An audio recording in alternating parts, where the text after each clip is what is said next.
write it on the board. You're the final quantum state. You write it on the board. Take your exam, grab a marker. Initial is right here, final is right here. The suffering has begun. You shouldn't have told me that that biochem class was worse. Probably shouldn't have. I know, I had something to live up to now.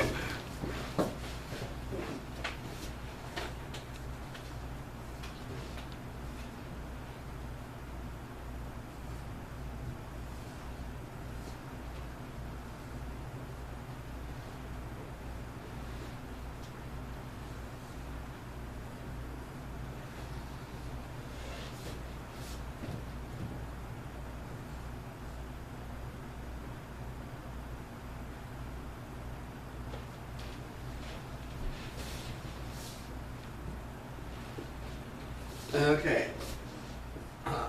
So this should be, instead of M, what should that be? Good. Oh yeah, that makes sense. There, I'll get your cab. Just keep on. You don't need a final, just keep the number there. And then what, it's.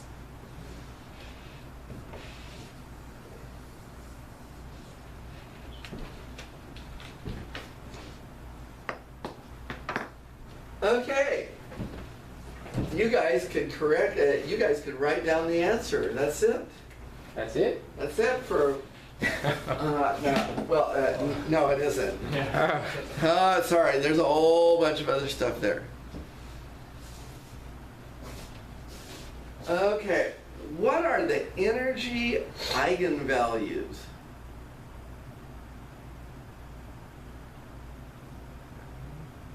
Okay, this goes back to problem on the exam 2, doesn't it? Now, Ed, would you read 1A on examination 2? Use Schrödinger equation to obtain the energy eigenvalues for the wave functions. So Okay. Equation. Now, how many of you vote at this stage to look back at the chapter and find the Hamiltonian for particle on a ring? Okay. That would be a very intelligent vote at this time, wouldn't it? Yep. Now, one of the things you're going to find is this is all of a sudden going to start making a whole bunch of sense. It's going to scare you. So this goes. So now we're gonna look at first question of exam 2. Yeah, that was kind of tricky of me, wasn't it, to have exam 2 and exam 3 just kind of go right into one another. So we're looking for particle on a ring. By the way, do you remember the lab we did for particle on a ring, where we had all those ring type conjugated complexes?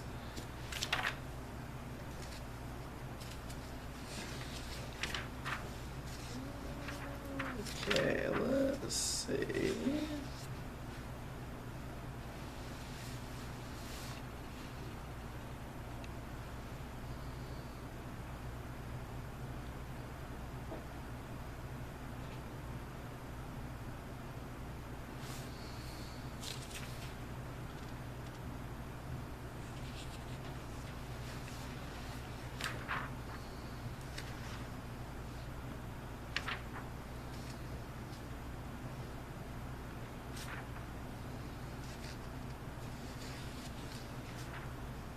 Have you found it yet? What are the units of an eigenvalue?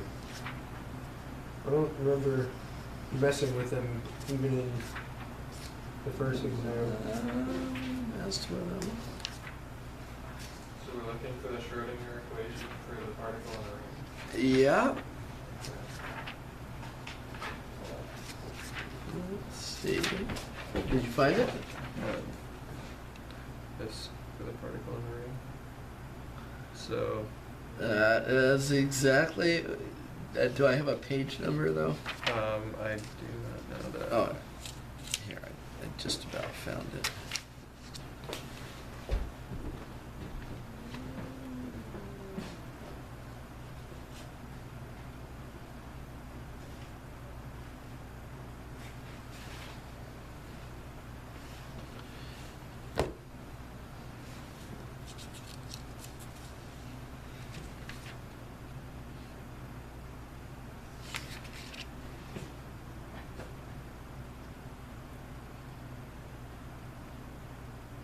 Okay, you want to look at page, you want to look at equation 833A, or excuse me, 838A. Okay.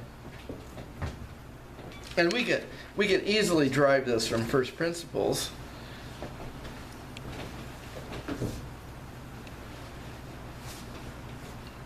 So equation 8, so find equation 838A and write what the energy of the particle on the ring is.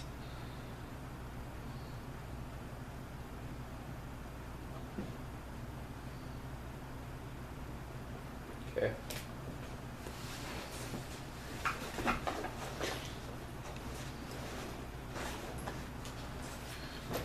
Oh, where's that thing from your notes, from the class notes?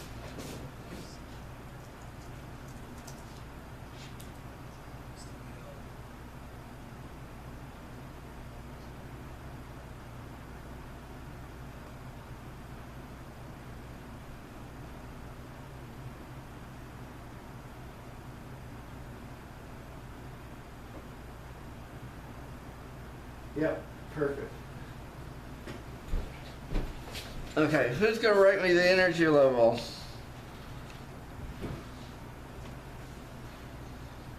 You have it right there in your notes. You can write that down. On the board? Yep. Okay. This one right here? Yeah, Okay. that's equation 838A.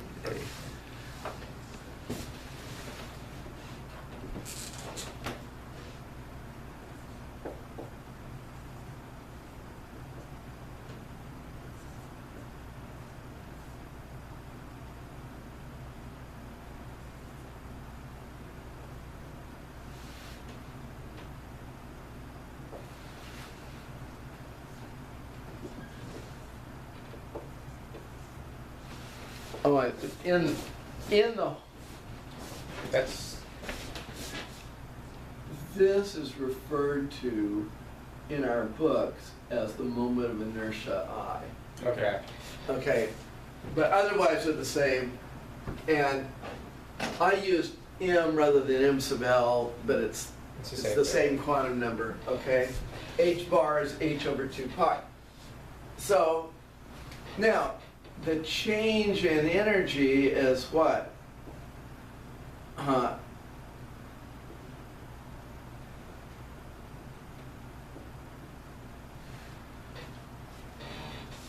It's from M. So go ahead and write what that, so that this equals E2 minus E1. So go ahead and write out what that'll be.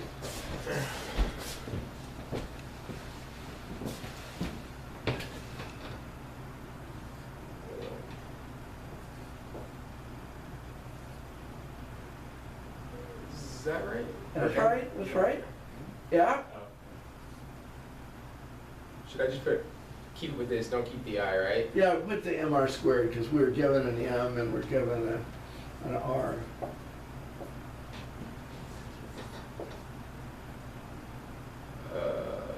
What squared? Wait a minute, this is a mass, not Oh, a that's a quantum mass. number. Sorry. This should be h bar, not h.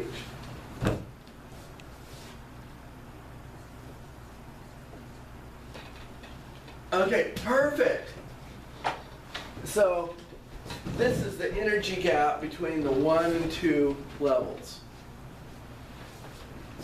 Okay, and we we subtract the eigenvalues of the lower level from the eigenvalue of the higher level. And if we wanted to, we could say this is equal to h bar over 2m r squared 4 minus 1.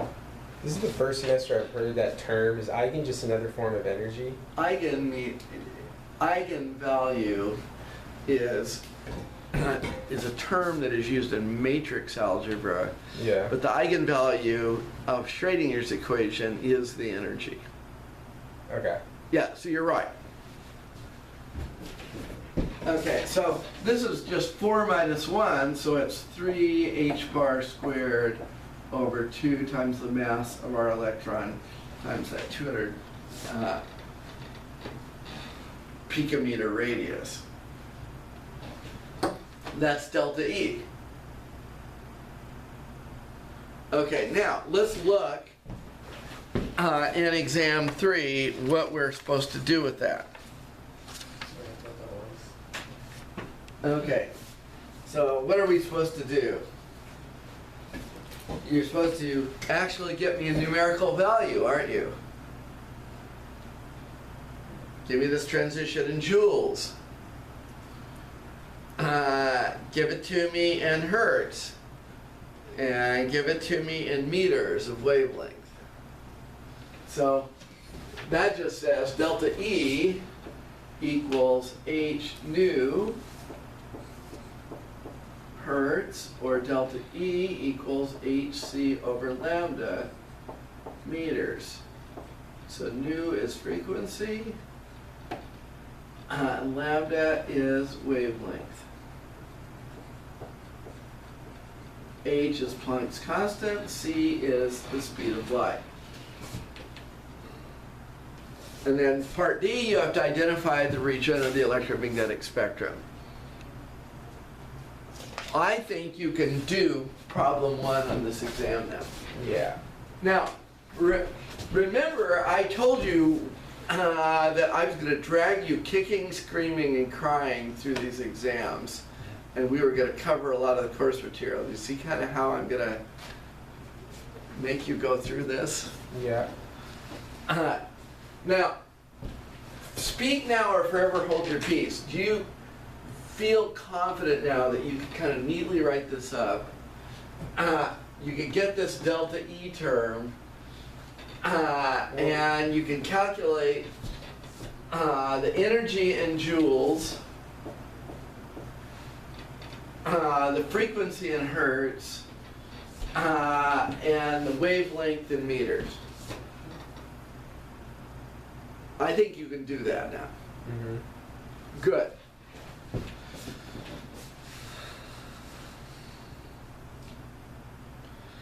Okay.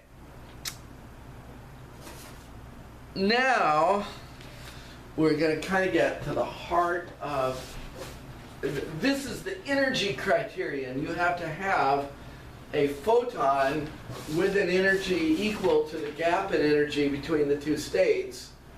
If you don't have a dollar bill or 4 quarters, you're not going to get into the Coke machine. The only way to, if you have a dollar bill, to get in a coin-operated machine is to get change. So now we're going to talk about, okay, you've got the energy, you're calculating it. What characteristics does the radiation have to have, and how must it interact with the molecule or atom or system to induce the transition? Now, let's read questions 2 and 3 in exam 3. Go ahead. Calculate the dipole moment vector mu qr of this system for a generalized electron position r equals xi plus yj, and express x and y in terms of the orbital radius r and standard trigonometric functions of phi. Okay. Now, are you ready for a big hint. Okay.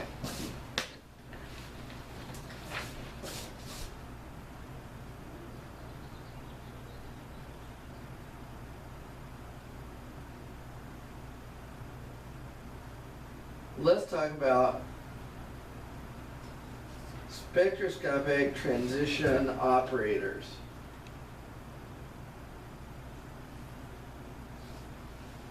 These operators model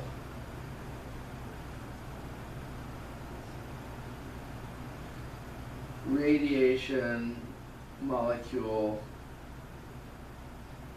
or atom interactions.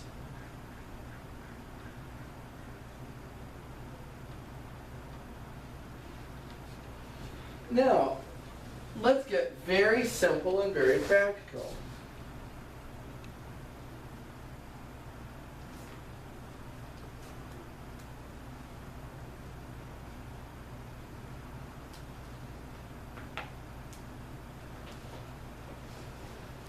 Atoms and molecules are comprised of one or more nuclei, positively charged, and a whole bunch of surrounding electrons, right? Any atom, any molecule from DNA to atomic hydrogen has electrons and nuclei. Okay. Do electric fields and magnetic fields interact with charged particles? Yes or no? Yes. Yep. Yes.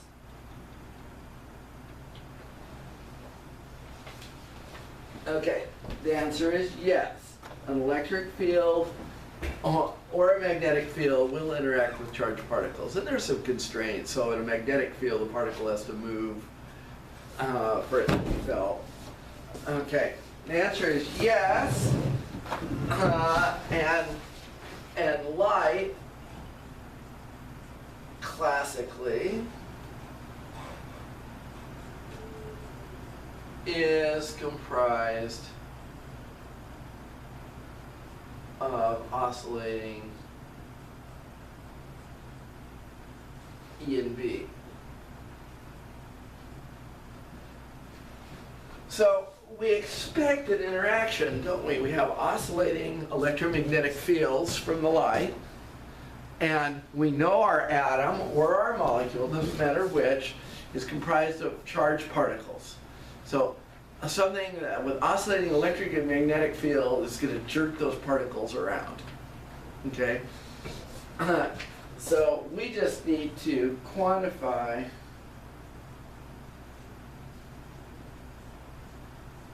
the interaction. We know it's going to happen.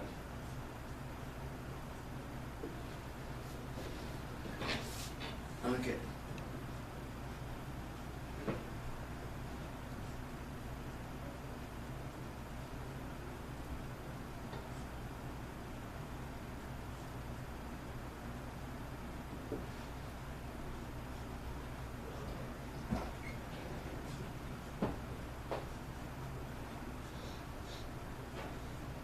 The most common interaction between electric and magnetic fields and atoms and molecules is the famous electric dipole interaction.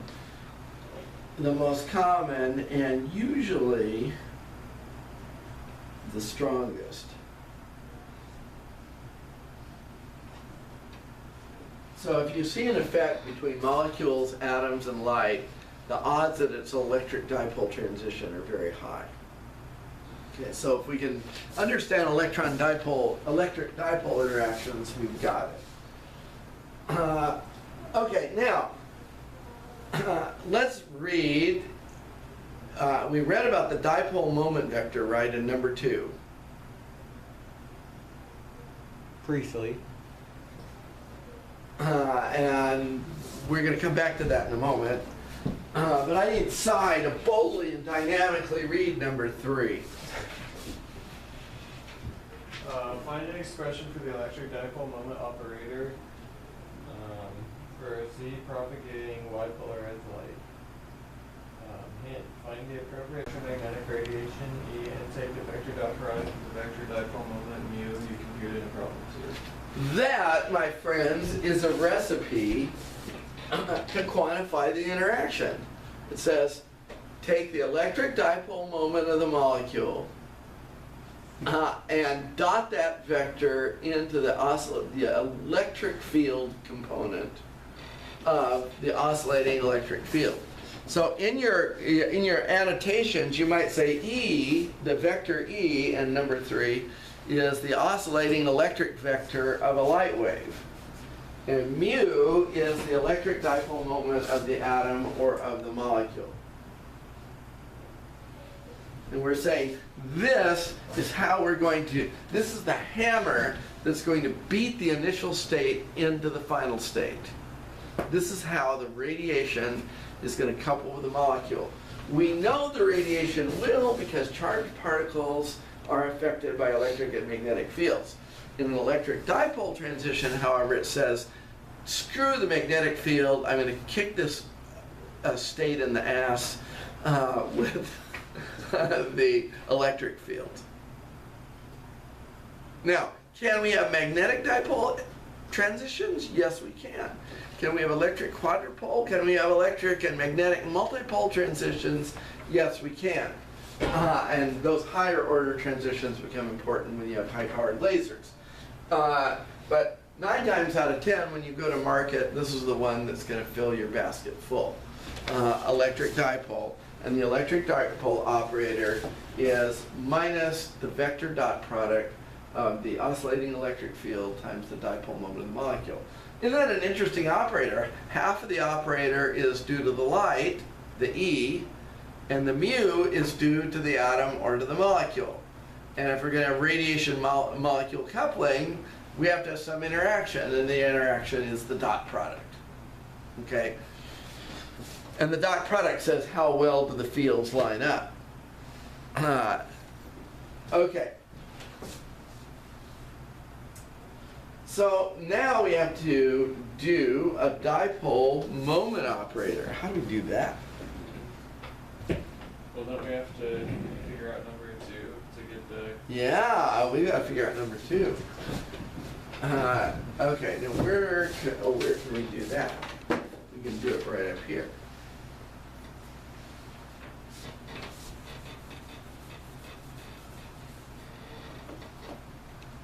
Okay, now, ideally, you want dipole moments that have no net charge. In other words, your system should have no net charge. And the way we could do that is we could put a proton at the nucleus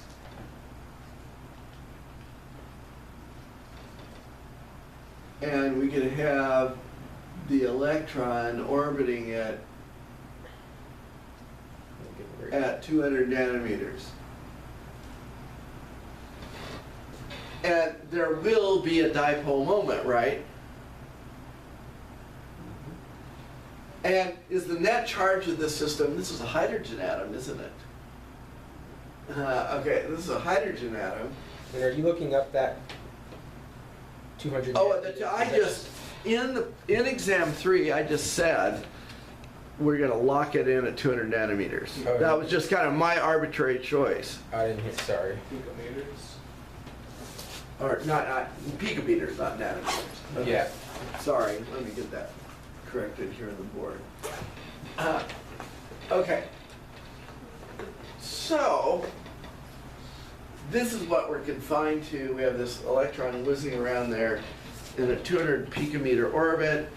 Imagine a proton right at the origin. Okay? Now, what's the dipole moment of the system? Mu equals the sum of the charges times the vector positions of all the charges. Well, this is really easy. This is the charge of the proton dot 0, 0, 0. plus the charge of the electron. Oh, and I am going to just stick with two-dimensional vectors. Mhm.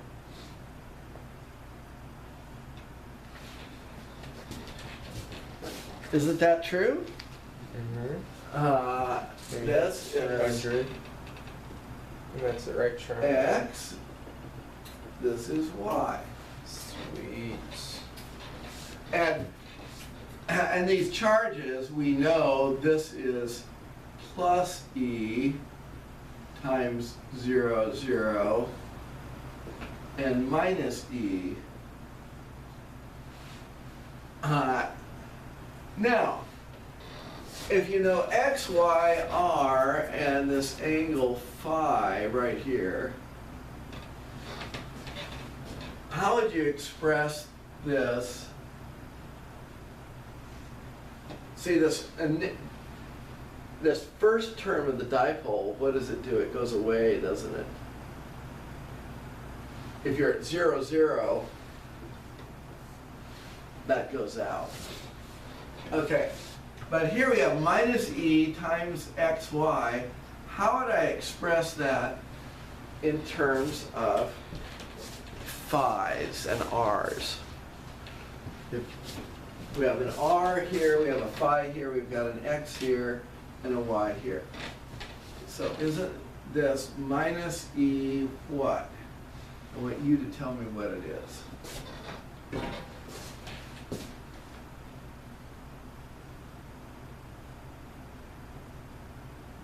And you wanted it expressed in R's when I want to go from Cartesian to cylindrical coordinates in 2 dimensions. X equals R something theta, Y equals R something, it's actually phi in this case. So X would be cosine. Yeah, exactly right. So this is R cosine of phi, that's X, and then what's this one? R sine. R sine of phi. But if you know what R is, why aren't we just plugging it in?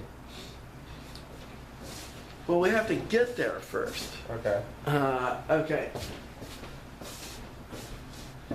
You know, plugging numbers into formulas early is like having premarital sex.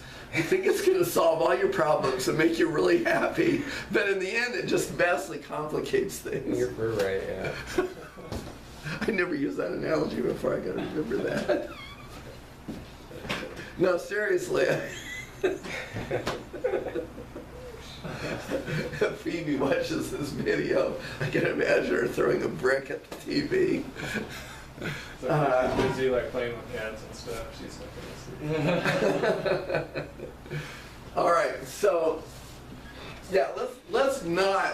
On a serious note, we need some more formal derivation Okay. before we play, because we just have the dipole moment operator. Okay, this is it. And by the way, it's going to have the right units. E is going to be in coulombs, R is going to be in meters, and a dipole moment is expressed in coulomb meters in SI units. Okay, so there it is. Okay, now, read again what it says in problem 3.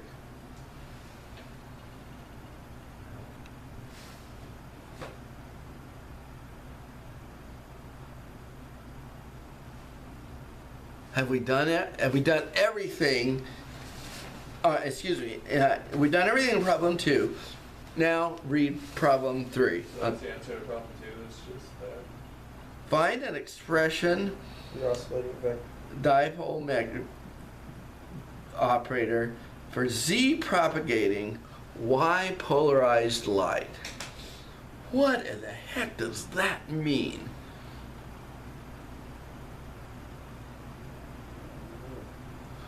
Okay, if it's Z propagating, it means it's coming either right out of the board or right into the board. And Y polarized means the electric vector is oscillating in the J, Z, the JK plane. So the electric field is oscillating this way. So Z polarized Y propagating light is EJ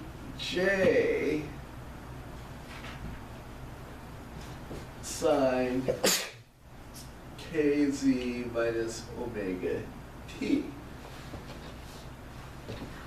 Or if you want, 0 E sine KZ minus omega T. That's polarized light.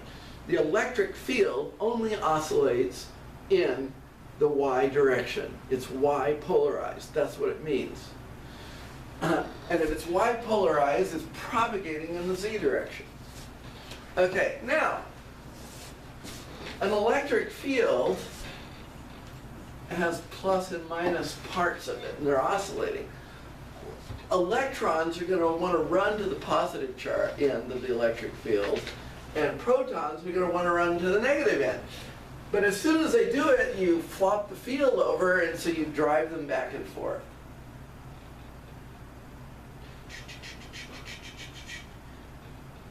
Okay. Now, does this all look horrible and terrible and you've never seen it before? Yeah. Guess what? Your P-Chem book doesn't really do this. They slide it in on the side and don't tell you how they get there. Now, why do they do that? Every author has to make choices. This guy's not a spectroscopist. I like spectra. I think this is more important than the crap he's putting in there. I mean, he had to make a choice, so he doesn't have a lot of this detail. But I have a choice too. I'm teaching this class, and I'm going to pick what's important. And you're darn well going to learn it, or you're going to flunk, which you will do. No, learn it, not flunk. Okay. So we have this electric field that's propagating in a certain direction. Okay, and it's the Y direction. And now we take the dot product of 0 E sine KZ minus omega T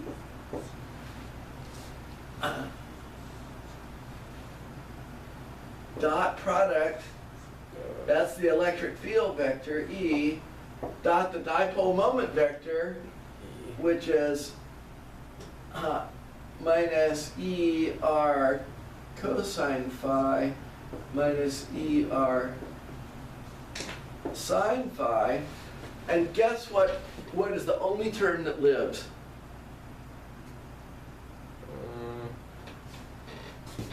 It's The ER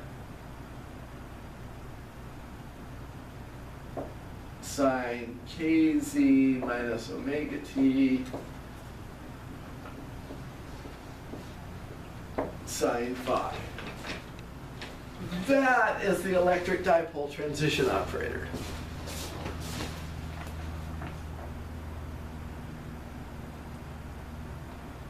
Now, do you see the method in my madness in giving you these exams now?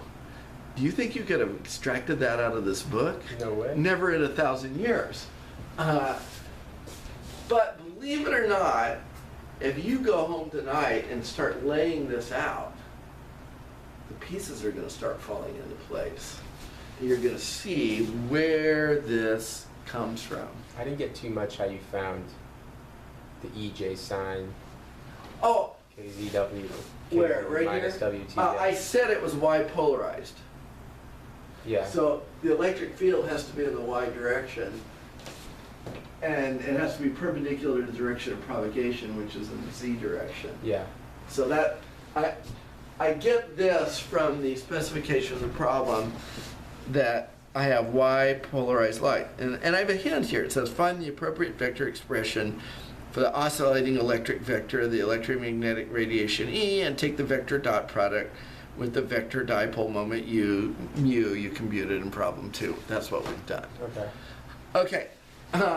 I am supposed to meet a student, a prospective student for a talk, so I'm going to need to kind of wrap things up. Okay. Now, we are going to hit this stuff hard. We've hitting it hard right now. We're yeah, that's right. We are hitting it hard right now.